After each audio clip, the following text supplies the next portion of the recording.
Welcome to episode 17 of the Become a Media Maven podcast. And I'm so excited about today's episode because I am talking about starting a subscription box business. And I am speaking to Jessica Principe, who is a friend of mine who has a very unique subscription box. And we're going to talk about that in this episode and how she got started. A lot of what I've talked about on the podcast thus far has been about people in a service-based industry. And she is in the product-based industry. So it is very, very different. And you're going to hear all about how she got started, how she's growing, and how she's almost growing out of her house at this point. So I hope you enjoy this interview with my friend, Jessica Principe. Ever wonder how some people seem to get a ton of media coverage and you don't? Welcome to Become a Media Maven, where TV reporter, host, and news contributor Christina Nicholson shares years of media experience to help you get the media attention you and your business deserve. And now, to help you master your media coverage, Christina Nicholson. Jessica, thank you so much for being on the Become a Media Maven podcast. Christina, thank you so much for having me. I'm so excited to be here. I am so intrigued by your business because, one, it is a subscription box, which is super fun, and the brand is just super cool. You have All Girls Shave Club. So tell everybody what that is. Yeah, so All Girls Shave Club is, like you said, a subscription service and an online boutique where we feature really fun, unique, female-focused shaving, grooming, and body products. And it's really just designed to make self-care and grooming convenient, beautiful, and fun. And how did you get this idea? So the idea came to me kind of organically. A little bit about me: before I started my business, I was working full-time in a business that my mom had founded while I was in college. And so I had always had a passion for small business, for entrepreneurship. All of those things just really appealed to me. And so when I had the opportunity to come work for her, it was a great experience because I was able to kind of help her build the business and build her dream, watch that kind of come to fruition. And about 10 years in, though, I started to feel like it wasn't necessarily the position that I wanted to be working. I loved being in the environment of small business and the fast pace of entrepreneurship, but it wasn't the company I didn't have the passion for the company itself. What did your mom do? What was her business? It was a vocational school that trained nursing assistants. Oh, cool. And she's a nurse. And so she had all of that clinical skill, but she didn't have the business background. And that's what I got my degree in. And so it kind of was like a natural pair there, Okay, awesome. So we built that business and it was great, but I just started feeling like I wanted something of my own. I wanted to have a business of my own, but I just didn't know what that was going to be. And it sounds so funny, but I knew I wanted to have a business. I didn't know what it was, but I started saving money anyway. I knew that I wanted to be prepared for when the right opportunity came around. And so for about 3 years, my husband and I kind of just were saving money, and I was exploring different opportunities and still working full time for her. And then the idea for the business just came to me so organically out of the blue. I was getting ready to shave my legs, something that I totally did not enjoy, just the process. And I thought to myself, you are a natural problem solver here, Jessica. How can you make shaving a little bit more fun? Doesn't have to suck so bad, right? So I'm thinking to myself about all of the different ways that I could kind of make it better for myself. And then it was kind of just like a vision of all of these things coming in my head at once. Oh my gosh, maybe you could do this and maybe you could do that. And is this something you could build a business around? Are other women suffering with this same problem? And, how could you make it better for everybody? And so that's kind of where it started. And I shared the idea with my husband and he was on board and we kind of went from there.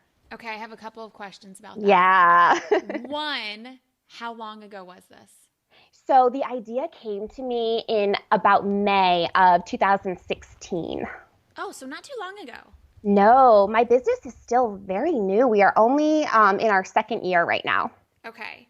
And now you are a product-based business. You are a subscription box. Yeah. And I'm a service-based business. And product-based businesses scare me because you have to have more of an investment up front. And you just have I feel like you have a lot more to deal with than you would a service-based business. So tell me like your fears and your thoughts around getting started with a product-based business.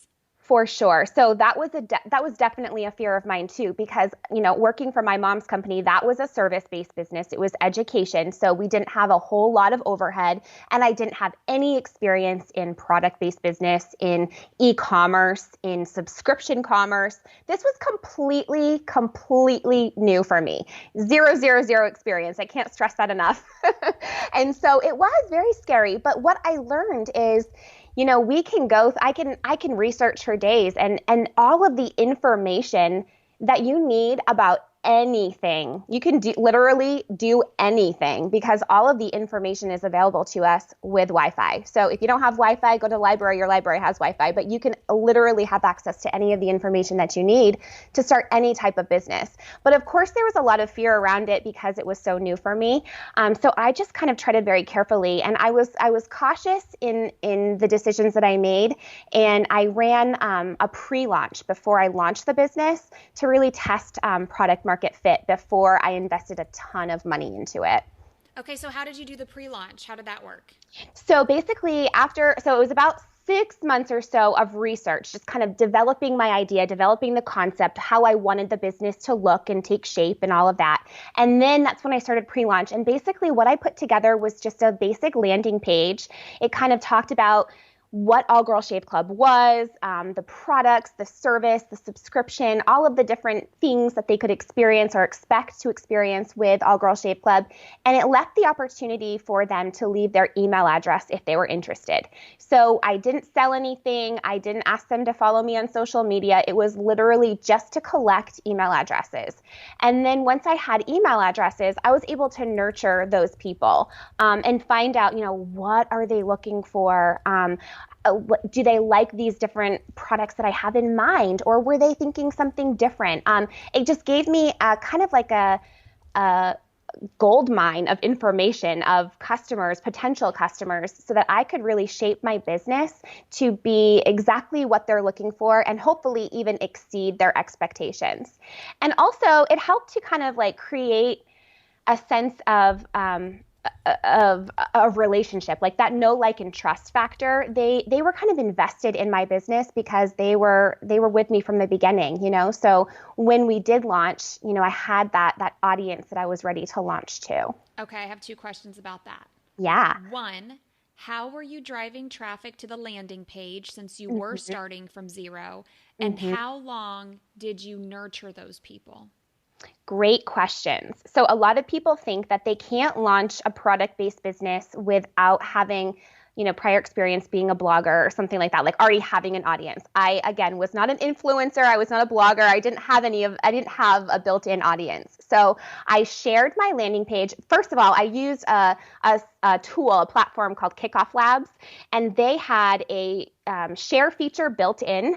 So basically, I was able to set up a reward system. So it incentivized people to share the landing page, and they would earn rewards for every share. And for everybody that signed up off of their unique link, they would earn a reward point.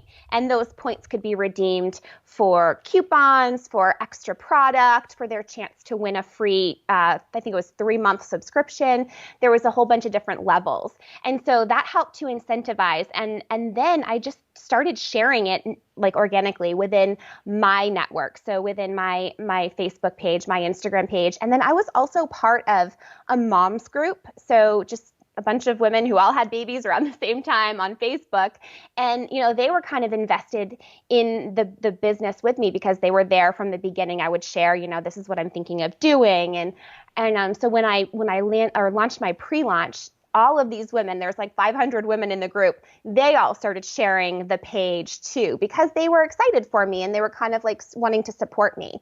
And so that kind of gave us some traction. And then when other people would share, of course, that kind of started to build the momentum of building that email list. So it was really very organic, and social media really helped. And what was the name of that software, that system that you used? Yeah, I use Kickoff Labs. Kickoff Labs. Okay, I'll make sure to put that in the show notes. I've never heard of that before. That sounds very cool.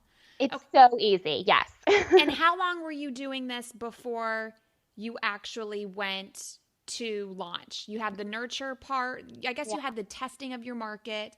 You had the nurture part. How long did that take until you were like, okay, I'm in business. This is it? Yeah, that was actually one of the turning points for me was when I was building that email list, when I was, testing that product market fit and making sure that I had a viable idea that people would actually buy into. I felt like I knew from my research that about 10% of our email list would convert to paying customers. And so it was my goal to get to at least 1,000 email subscribers before I launched the business. And I realized this was about October when I first started the pre-launch. I realized very shortly about a month in, that the list was growing and that people were joining that weren't my friends and weren't my family, emails I didn't recognize, and then they were growing faster and faster. And so I really felt like once I hit that 1,000 email list mark, I knew I had legs, and that I thought the business definitely could survive a launch. And so we launched in December 28th, 2016. So it was about 3 months. Okay. And then tell me what the launch looked like. Did you send everybody an email and say, hey, we're in business, subscribe? How did that look?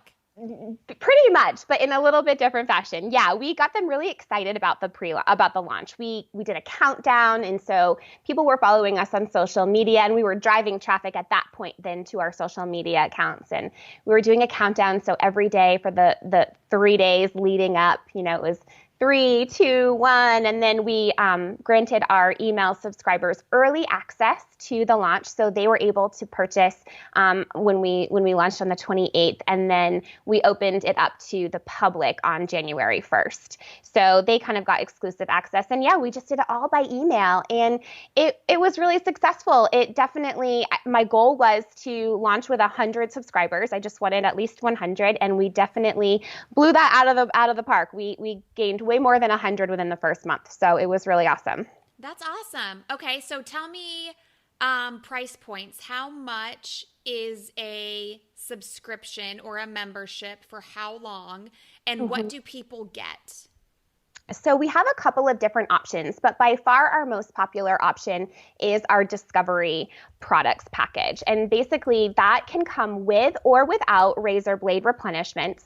So if someone already has a razor that they really like, or they don't shave very often, they can elect to receive the package without razors.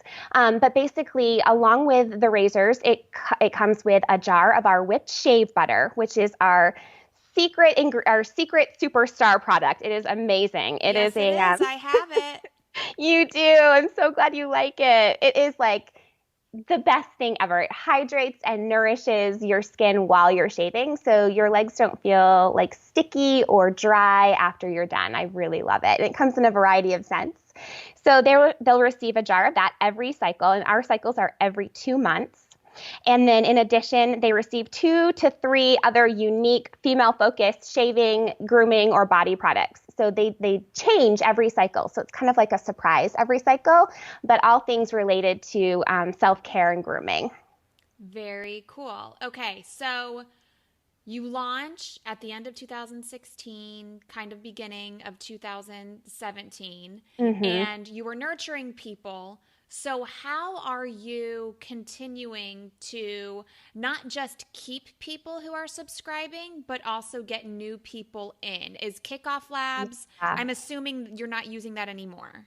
Right, that's right. So once we launched, we were done collecting email addresses on our landing page. We converted to our actual website, and we were driving traffic to our website. So a couple of different things. Retention obviously is a really big thing to focus on when you're running a subscription-based business. So that was really important to me.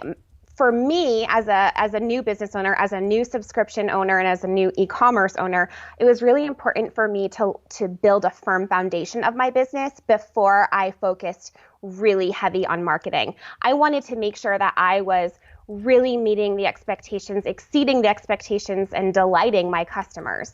And so that was really important. I spent a lot of time just providing exceptional customer service and really just connecting with my customers and making sure that they were happy with the products and that they were having a good experience, and also building up kind of my business legs, understanding the rhythm of cash flow and the rhythm of the subscription cycles. And so those things, that's where I really focused in the beginning. I would say the first 3 months. And mind you, I was also working full time. So I was trying to really just kind of balance everything.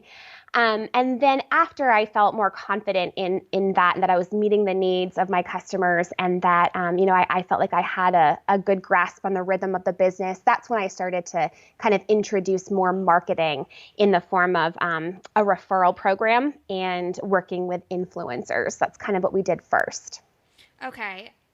I want to talk about that, but first I want to note something that I'm hearing. And I think it's important because I feel like a lot of people, they get so excited and they just want to do everything and they have that shiny object syndrome. But it sounds like you were super strategic and you did things slowly and you were like, okay, I want to make sure this is done perfectly before I move on to the next. Because a lot of people just go straight to marketing because that's the fun stuff, and you take the pretty pictures and you build the pretty website. And it sounds like you were super focused and super strategic. So tell me where that comes from. That is a really good question. I actually think in the beginning, it kind of came out of fear. To be honest, I was just a little bit afraid. I didn't want to take on more than I could handle. But I think that it served me really well because I think I'm just more of a practical person in general. And my husband also, he is even more practical than I am. So he really encouraged me to do that. But I think, it's important to make sure that we do have a firm foundation in our businesses before we go crazy, because we want to make sure that we can keep up with not only the demand, but also keep up with the excellent service and the experience with our customers.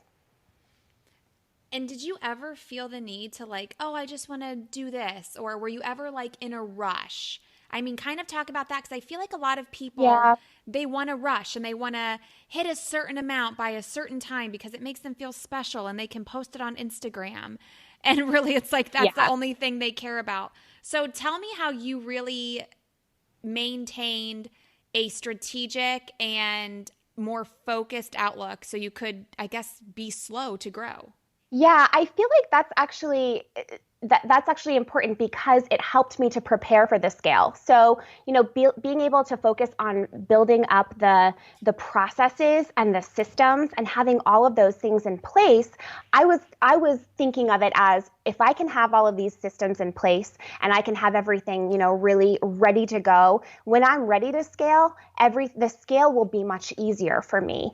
And also, like I said, I was working full time at the time. So I worked full time for my mom's company for the first 8 months of my business. And so juggling that and also my business and my family, it was just important to me to have everything super organized and to be able to have those processes and systems in place so that when we were ready to scale, which we started doing, about 9 months in, it was much easier for us to handle and much easier for us to grow.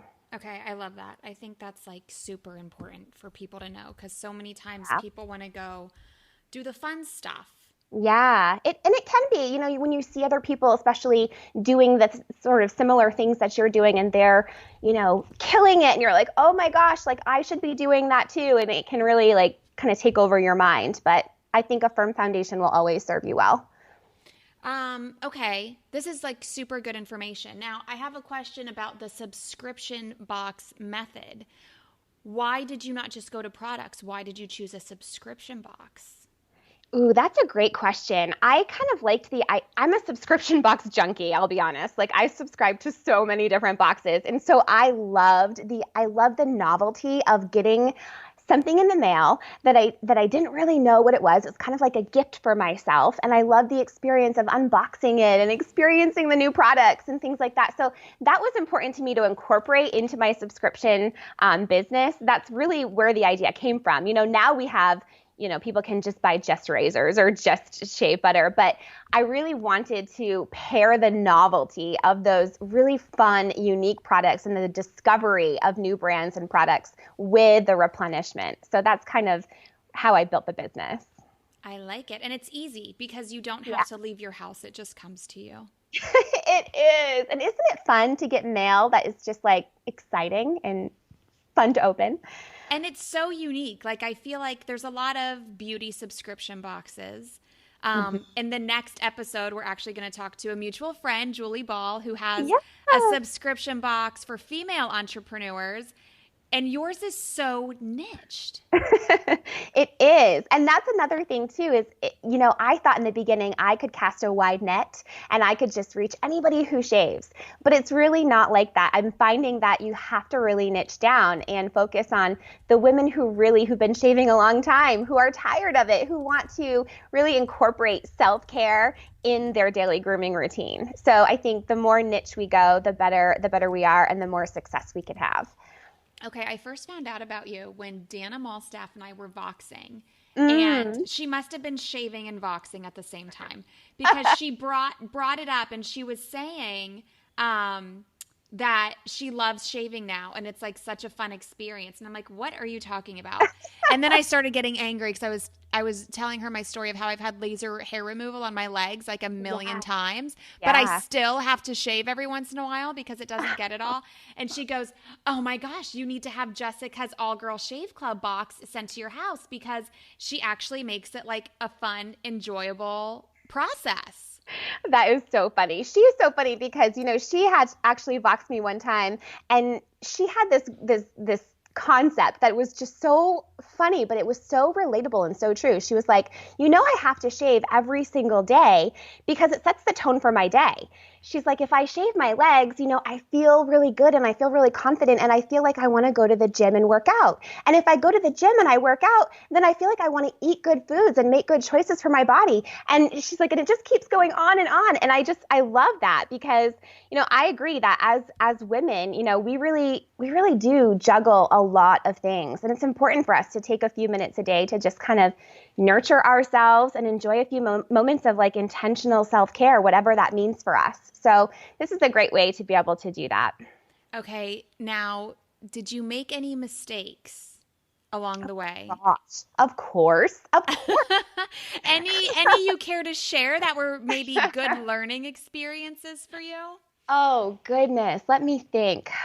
I mean, I feel like we make mistakes all the time, but let me think of one that's really good. Let's see. You're just so strategic about everything. I think the biggest mistake that I made is just kind of in the beginning, just kind of like letting fear take over. And that can really like hinder me. It really did hinder me for a long time. I think I could have launched sooner. I think I probably could have been a little bit more aggressive, but I was afraid, and I had to learn to deal with imposter syndrome. I had to learn to deal with the fact that fear is our, body's natural response to the unknown. And, that was hard. I was coming from a position where I was super confident in my work. I knew exactly what to do. I knew how to do it. I was leading teams. I was, very confident in what I was doing. And so switching gears and doing something completely on my own, I was responsible ultimately at the end of the day for the success or failure of the business. That felt very heavy for me. And so being able to push through it was very challenging for me in the beginning. So what were you afraid of? I was afraid of a lot of things, of failing, of, being embarrassed that maybe I try something new and I don't do a good job, or, wasting money that we've saved, or, all of those things. When you run a business, especially a business like mine, there's a lot of attention that comes with that. And so I didn't want to make any mistakes or make myself look bad in any way. But I realized, I had to get over that. I really had to get over that. And I had to accept the fact that I'm human and that I will make mistakes, and people will either understand or they won't, and that's not up for me to worry about. I think those are the two biggest fears, honestly. People are afraid of failing and afraid of people seeing them fail. And Mm-hmm. then they're also afraid of wasting money. And I do think that's why a lot of solopreneurs or new entrepreneurs, they wait so long, or they try to just soak up everything they can online for free, and they're not strategic. Mm-hmm. And I think they all need to get over it, and you did. So tell me, tell me how you got over it, because it's a lot easier to say than do. Oh my gosh, that is so true. You know what? Actually, this is funny because it was in the beginning. So I got my idea in May. It was about July. So a few months into my intense research, I was thinking, oh, girl, you can't do this. Like, who are you to do this? You don't have the experience. You don't have the expertise. There are very, very big competitors in this space that have lots more resources and reach than you do. Like, what are you thinking? And that was this like reel playing on my head over and over and over again. And it was really paralyzing me. And so it was about that time that my husband found this event called Business Boutique, and it's run by Christy Wright.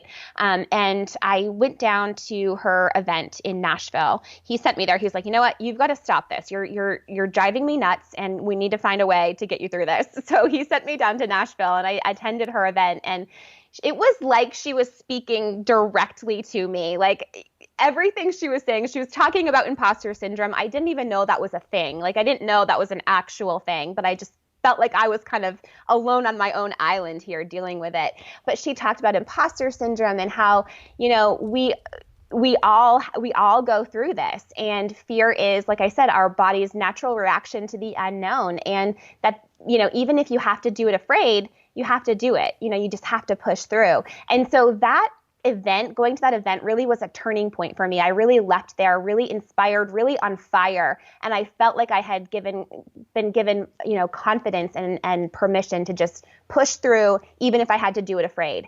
And I did. A lot of the times I did do things afraid, but I did it anyway. I am in a mastermind with Dr. Shannon Irvine, who spoke also at the Boss Mom Retreat where we met in person. Yes. Yes. I spoke on day 1 and she spoke on day 3. Uh-huh. And she is a PhD. She helps entrepreneurs with their mindset. And she is constantly saying that when you are afraid to do something, or when you just feel held back for one reason or another, that is a sign that you are supposed to do it. Ooh, I like that. Yeah. So if you're afraid, then you have to switch your mindset and be like, okay, I'm afraid. I don't want to ask this person this. I don't want to post this. I don't want to start this, whatever it is. If you feel that fear, you need to do a 180 and say, this means I'm supposed to do it, so I'm going to do it. Oh my gosh, that is so good. That is sage advice for sure. I agree. Yes. And I also learned from my first business coach, you just have to take your feelings out of it. When you are growing your business, you have your list of things to do. Those are things you have to do. You don't feel, they're not emotion, it's business. So when you are afraid of something, so say, you're afraid of sending people to your landing page at the beginning, you have to say, this is just a thing on my to-do list that I have to just cross off, so I just have to do it. And you really don't even take time to think about it, to feel emotion, if you are feeling that fear. I love that. That is so true. Because like if we're working for another company, that's not our own, we're not afraid to do those things because, we don't have the feeling involved. It's just our job and we have to do it. When we're working for ourselves, it kind of puts a different spin on it. So I love taking that approach of just not feeling. Yeah. Awesome. Okay. Obsessed with the subscription box, obsessed with everything. Tell me where, let's go logistical here. Where do you keep it all? How does it actually operate behind the scenes? Because again, I'm service-based. I am a person, I have people on my team. I don't have a bunch of stuff. So how does it all work? That's such a good question. I am very fortunate that we have a very, very large unfinished basement in our home. And so we converted that basement into our warehouse. We have industrial shelving and equipment and everything down there that we need. And am outgrowing the space now, so we're going to be transitioning to a warehouse soon. But for me, it was really important for me to keep control of that. Like I didn't want to outsource it to a fulfillment center, which a lot of companies do, and that's totally fine. It's a personal preference. But for me, I really wanted to have kind of the control of that. I wanted to be able to oversee it. I wanted to make sure that the quality was always there. I wanted to make sure that I could manage my inventory properly. And so for us, we keep it all here. And I also love that I have access to, my office and my work while I'm at home. So I can kind of bounce between two places. That is the best. I recorded a podcast episode 12 on how to make money from home because everything that I do is from home. And there's many people who they could have an office. They choose to have an office because they like the look of it. But honey, we are saving money by lowering our expenses by doing this all from home. It's so true. And, one of the reasons why I wanted to run my own business is because I wanted to have the flexibility to be here when my kids got off the bus and to send them onto the bus. I wanted that flexibility. So I'll be sad, to be honest, the day that we have to move out because I really love having it here. Why do you have to move out? Because you're growing like crazy and you can't house enough subscription boxes in the basement anymore? Well, something like that. Yes. That's amazing. Okay. Yeah. Do you have any tips? Let's leave people with some tips and maybe an action item on what they could do to start building a successful product-based business like you have. Yeah, definitely. I think making sure that you know your margins is something that's really important. So making sure that you're really comfortable running the numbers and that you're able to protect your margins. You want to have at least a 35 to 40% margin on your product. So that's one thing. And then another thing too is if they're thinking of starting a subscription based business or product based business, I have a checklist on my website that will kind of take them from dream to launch that they're able to download for free on jessicaprincipe.com. Okay, we are putting that in the show notes, jessicaprincipe.com, and it's really like principal without the L. That's right, exactly. Yep. Not principal like at school where it ends in pal, but principal like you're a principal person. Just go to the show notes and click on it, people. I'm making it easy for you. I love that.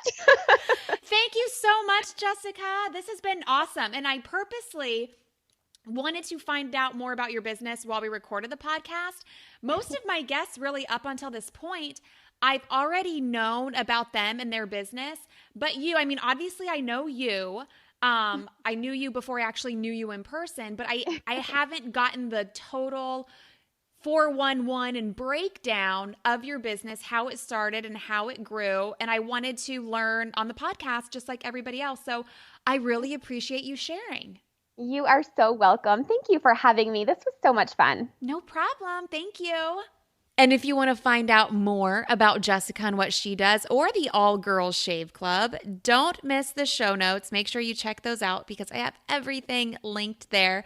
I also have my 3-day media class, Pitch, Publicity, Profit, linked there as well. If you have not joined yet, be sure to check it out. And next week, we are keeping the subscription box thing alive. And we're going to talk to Julie Ball, who is actually a good friend of Jessica's as well, a good friend of mine. And her subscription box is going to be perfect for you if you're listening to this podcast right now and if you are a female, because it is specifically for female entrepreneurs. You are going to love it. So I hope to see you back here next week.